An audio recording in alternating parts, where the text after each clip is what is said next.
Michigan athletics has three. It's just pretty crazy. I don't know how many winter sports there are. Maybe I should have looked it up, but maybe like 10, 11, 8, 9. Michigan has three national athletes of the year in their respective sports. Adam Fantilli for hockey, Mason Parris for wrestling, and Sierra Brooks now for women's gymnastics wins the quote-unquote Heisman Trophy of women's gymnastics. I'd like to see if it's ever happened at Michigan or in the Big Ten or anywhere else. Pretty impressive stuff. And I know, you want to win the national title if you're Michigan hockey. I think gymnastics can still do so. You want to win the national title in all these, but you're looking at, just some elite talent that Michigan has had in one season, I think is super impressive. It really is. And that's why they're always up there in what used to be the Sears Cup. What is it now? The Learfield Director Cup.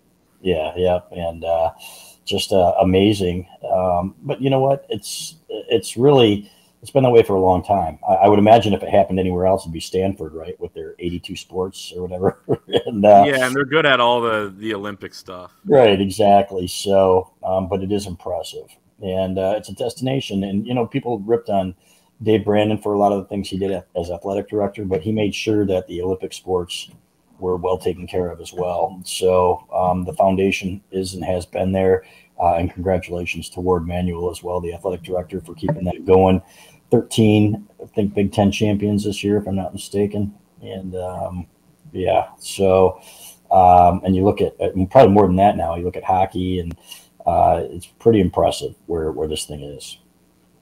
Yeah, credit where credit's due. I think that Ward Manuel catches a lot of heat, some of it justified, others not so much. But the one thing you can't argue is that with these Olympic sports, in addition to the big sports, you are competing for Big Ten championships in almost every single one, and you have nationally recognized players in every single one. And that speaks to, I think, the strength of the athletic department. It speaks to hiring and putting the right people in place.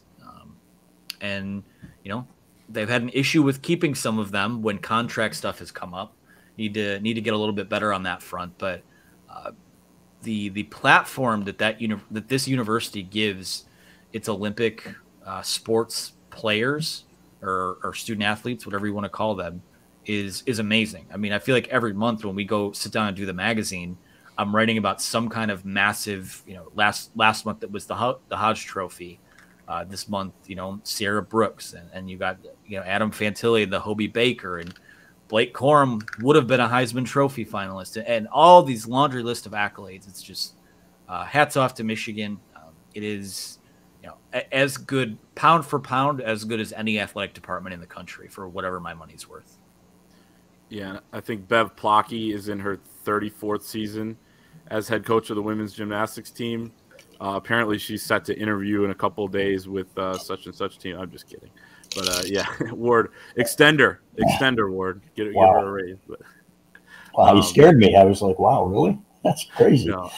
Yeah. Carol, next thing you know, Carol Hutchinson's going to be coming out of retirement and interviewing at Michigan State, right? Right. We'd have to start covering that. Yeah. So, no, there you go. Congrats to Sierra Brooks, who got it announced, but Fantilli, last week, and Mason Parris we'd known about for a little while, and he was a star of the show, AB, at that pep rally we were at. A lot of people asking for his. There's like a niche crew of wrestling fans that love watching Michigan, and he was getting a lot of love, and rightfully so. So we wish all those athletes our congratulations.